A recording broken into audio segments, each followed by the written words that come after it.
So James is like, yeah, me helping your daddy make banana chips ain't gonna help pay our bills or help me get a job. Are you looking for one? Why you not doing none of that? Don't look like it.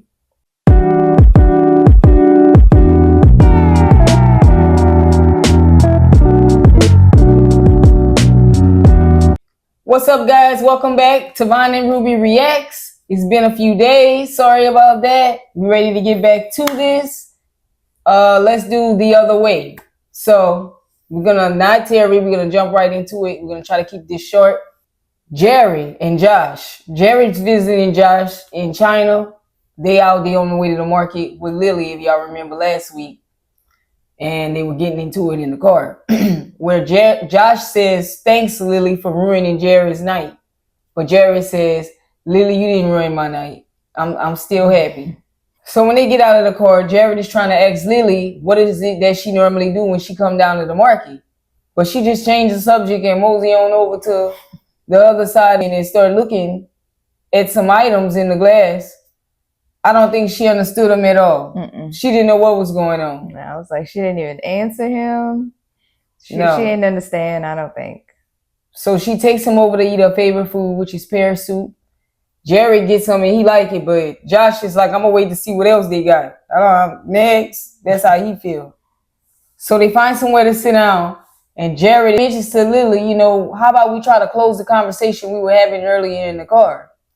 But she say her English is bad and she don't really understand, so they need the translator.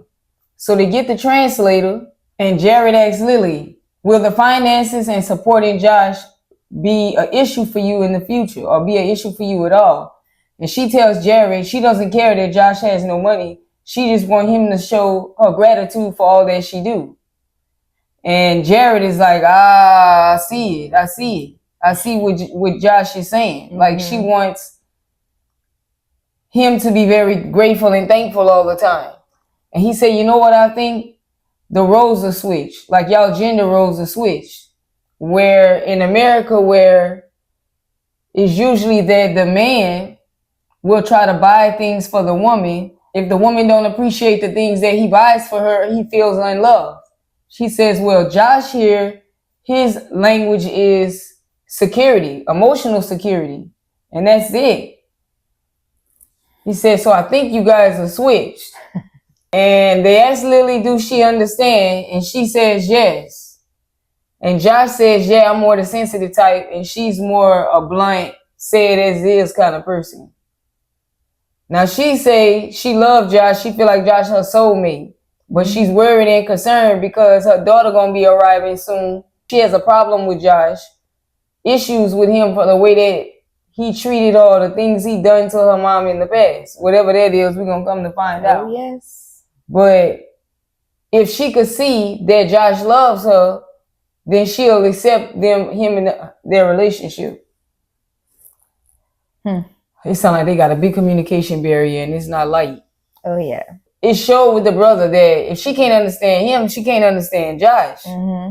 But we don't capture the misunderstanding a lot. We just catch them arguing about it. Right. I don't know how they got together.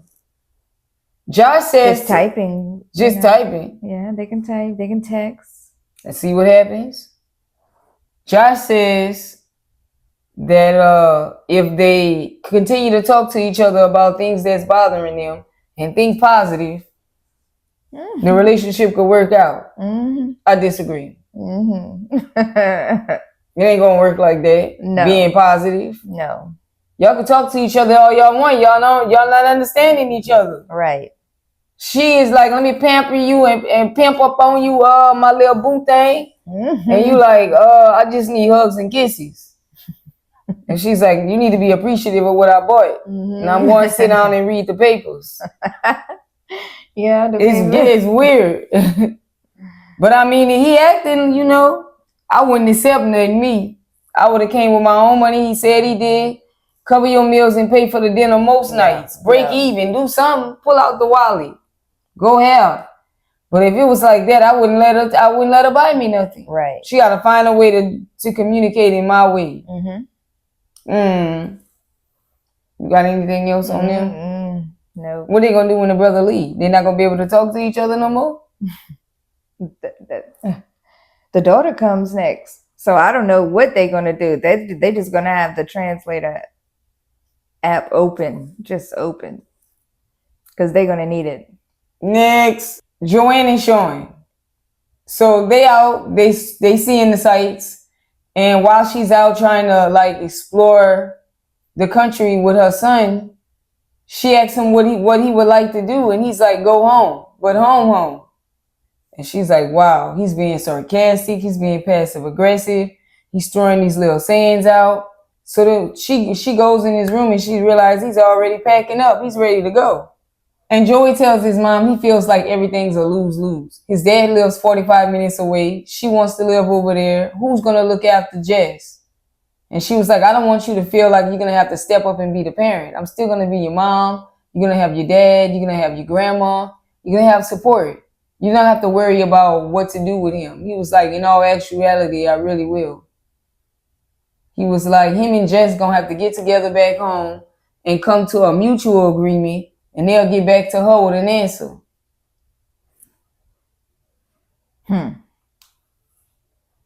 So Joey just feels alone. He don't want his mom living in another country. He feels like they all got to make adjustments according to the decision that she made. And she looked like she just staring at him like she feel guilty. Yeah, she does. And she could see that she hurt them. You know, she hurt them both. I think she just hurt him by lying. That's all. You can't help who you love and where they live, but she definitely didn't make right. And I know this wasn't Sean's idea. This was hers. Yeah, it was hers. And look what it did. Mm-hmm. Joey tells his mom he feel like she adding salt to an open wound. What do you think he meant by that? Meaning there's some other stuff going on. Right. That maybe something with the divorce? Probably. Something. You know, like someone already left. And they didn't even heal or something like that. Yeah, so it's like this is like basically the same thing because now she's leaving. She's walking out on him. Now they all on the way to the airport. Noel's in the car telling Sean that he's actually a good guy. Sean said, what do you say, Joey? And he's like, well, Sean, I mean, I only had a week to get to know you. I mean, there's so much information he got to cram in. 2 years of information in 1 week. He wish he had more time to spend with him, but he don't. So they get to the airport and Jess he jokes with Sean until he calls him dad. And they joke around and they all hug and they depart their ways. And it's just the mom left, Bella and Sean. Mm-hmm. But it seemed like her children were more just upset that she lied to him. Yeah. And I do feel like they would have wanted to be a part of it. You know. Right. That would have been good to include them. Mm-hmm. So that was basically it on them. Mm-hmm. Next, Sarper and Shekinah. Sarper accompanies Shekinah to, I guess it's a consultation or a post-visit before she have her nose surgery. Now, she already had 2 surgeries in the past. One 17 years ago and her most recent one was 7 years ago. But she never liked the outcome of her nose surgeries. She never liked the end result. So this time she's going to a well-known nose surgeon in Turkey.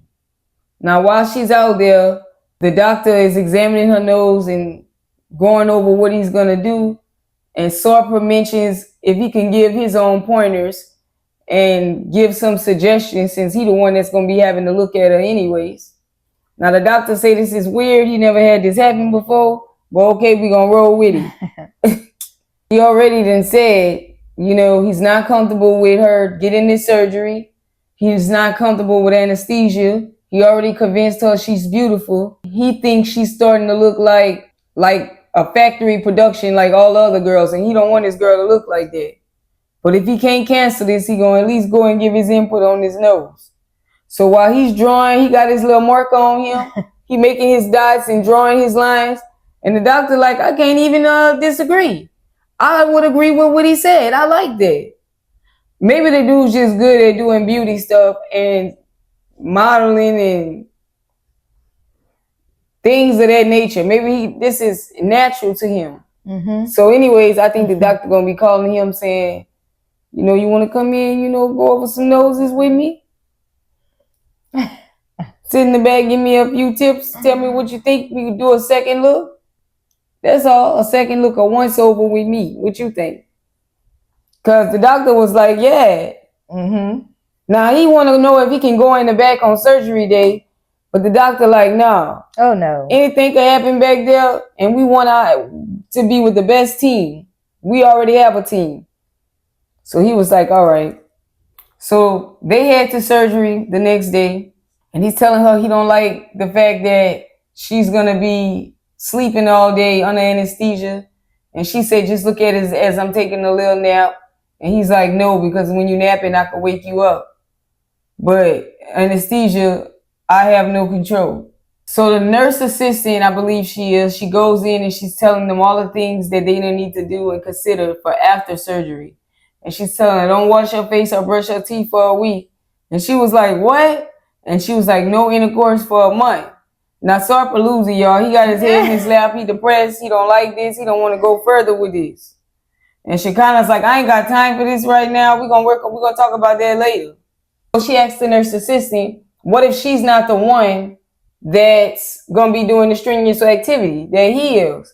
And she was like, okay, long as you don't get your blood pressure up, because it could cause nosebleeds, you'll be good. So she kind of said, don't worry, we're not going to be doing the no sex thing. We're not the couple to comply with it. Mm-hmm. She said she has had instructions before, but she ain't never had nothing like this. Now, she's not going to be able to be submissive or serving him food, which we never saw anyways. So he going to need to take care of her. This is going to determine if she could be with somebody like him for the rest of her life. Yeah. If he's able to do this. Mm-hmm. I don't know. This episode, you know, it was a little slow. What you got? Yeah. I guess we're going to see. It was slow. What happened on the surgery? Mm-hmm. Next, James and Meitalia. If he ain't getting on my nerves. James said he done been in Indonesia for 6 weeks. And Meitalia's parents ain't the easiest to live with. They very intrusive. They don't even allow them to have adult time. Mm-hmm. There's no way possible, he says. I guess they just go over here, sleep over here? What's going on? Because they married, right? Oh, yeah. I think they get them up right away. You know, and there's chores. There's like a whole list of laundry. What about at night? Do in the daytime. Something's going on. Mm-hmm. He even said they pretty much have no life. It's not happening. They control everything in their little bubble. They don't have no money to move out. If they could find a place. Yeah. This is crazy. Mm-hmm. Now they're supposed to be having a wedding, but their budget is $1,500. But the dad don't think of a budget. He just keep adding things on and think James could afford all this. And James said he don't like this because the dad don't listen to them and what they want. He just starts deciding what's best. Whew. Yeah. Their second wedding is going to be in 2 weeks. Meitalia said their first wedding was in America, but it was during the pandemic and nobody on her family side was there. Her dad said it was devastating, and he said the mama cried her eyes out until she had no more tears to cry. Ooh. Mm-hmm. I believe it too. Yeah, they really love their daughter. Yeah. So they agreed to have one in Indonesia. Now, James tells Meitalia that this is not the most comfortable living situation. He's walking around on eggshells, and he's afraid to get her dad upset. For real? The dad getting mad like that? I don't believe it. No. He making it bigger than what it is? Yeah. I mean, if he would ever learn the language, then he would understand. True. Now, Meitalia tells James he probably disappointed because you living in his home. It's not like you making any money and you're not helping them with the banana chips. Most of the children that go back home help their parents with the banana chips, but we not. At least when I was staying in, I was living for free. I was helping.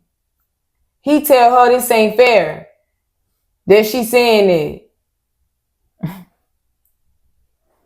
I mean, it's like living with someone and you don't wash a dish at all, but you do eat there. Mm-hmm. You eat with a dish, you know, but you don't wash a dish. You don't clean up anything. You don't Yeah. what? So James is like, yeah, me helping your daddy make banana chips ain't gonna help pay our bills or help me get a job. Are you looking for one? Why you not doing none of that? Don't look like it. Maitalia said, I think this is an excuse. When I'm staying with my parents for free, we could at least help a bit. So Maitalia wants James to respect the culture and be close with her parents. So James like, look, girl, I don't know the language. I don't speak fluent in Indonesian. I'm gonna fuck shit up. And she said, you just making it up. When I was in the USA, I learned your language because I loved you. That's why I did it. Mm-hmm. Whew. One-sided. I told y'all. So she's like, when I was there, I learned for you. I didn't speak the language. And he said, you trying to say I ain't trying? She said, try harder. And hard enough that I'm not the one translating for you all the time. Oh no, you'll learn quick. I already told y'all. I wouldn't. You'll find out what they said. You the one came out here and this thought I was gonna be your translator. So James going on being a victim again, telling her he never threw her out in the States on her own and made her fend for herself and figure things out. Everybody in her family gonna look, or his family gonna look like he's a failure, and she's gonna look at it as the wife with the bad husband. So nothing really gonna fall on her. He understand that she don't think of money, but he's the one that do, and he gotta carry this on his back, so he has to worry about it. So they putting their jewelry together and they talking about how they used to sell it in the States, but they can't sell it in Indonesia and any other stores because the people don't want it. They look at it as a competing product, so they're not going to help them sell it. And she was like, well, he said the only people that want to buy it is the people in the US. So she said, let's ship it then. And he's like, it's going to be expensive. Again, I feel like he's making up excuses. Add the shipping into the price. Come on, like, import, export. What are we doing here?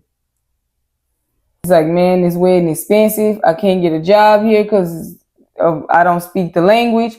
You had 5 years to study the language so you could get a job in the event that you came with no money. And you didn't do that. Then you came with no money. You don't want to ship the product because it's expensive. You don't want to help make banana chips. What do you wanted her to give you a job when you got there?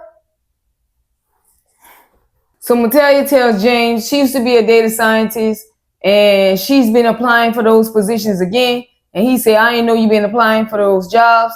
Now she say the job is 9 hours away and you got to catch a train. And it's expensive to live in that city. And especially she won't be able to afford to pay the bills with James not participating and helping. That's crazy that she would have went all that for and considered all that just so they could be together. Yeah. But he ain't considering it. Right. So James tells Meitalia, look, I done checked the count, girl, and it's at the limit. It's time for us to head back to the US. And she's like, I ain't trying to go back. And I'm not leaving my parents this time. I miss them a lot. And he's like, well, it's supposed to be us. And she was like, you knew what the doctor said when I was there. I wasn't well. And he was like, we can go see another doctor. We just didn't find a good one. She said, we seen a lot of doctors. A whole lot. And he's like, nah. And she's like, I'm not going. You go back. Wow, right? Mm-hmm. She said, I stayed in the US for 3 years. And James ain't even making here in her country for 3 months. Right. He can't do nothing. He just sitting there whining. Sad. Just sad. I don't really blame the girl for not going back. I wouldn't do nothing. I wouldn't even go to Jakarta to take that job either, but I wouldn't leave either. First off, you shouldn't have left. But if you was really sick like that, I guess you didn't allow yourself, 3 years, you were sick that long, it couldn't have been that bad if you went 3 years. But who am I to say? You really missed your family. Once you left, your relationship was over. He should have stayed back another year, then maybe came meet up with you. But it's just over at this point. Oh, yeah. Y'all don't want the same things. And he weak and don't want to try nothing. The only way y'all gonna work is if y'all go back to the U.S. You're gonna have the dog and everybody. Maybe you should get a job, use your data scientists in the States, and try to like get your parents in America. But they doing good and they all right over there. And they probably don't want to come. Right. But it seemed like they didn't discuss this before. You got anything on them? I mean, he just need to hurry up and go back home. Leave her there with her parents. I think she's going to find happiness there in her own country. Not with this dude. He just don't mean her no good. You know, I mean, she's just crying and crying. Like, she's real depressed about this, you know, and about him not wanting children. Like, you playing with her. Like, you knew she wanted children, and here you are still staying with her. You married her. You about to marry her again in her country. It's like, well, what if I don't want children? Like, dude, you know this. She's like, well, then why? What's the point of being married if you're not going to have children? You know, people really think that. Yeah. You know, and people live by that, and people were raised like that. So he's just playing, and he just need to come on back to the U.S. Yeah, I agree. There was 90 days the other way, guys. We told you we wasn't gonna tarry. We was gonna get in and get out. We out. Peace. Thanks. Like, comment, share, subscribe. Yes. Bye.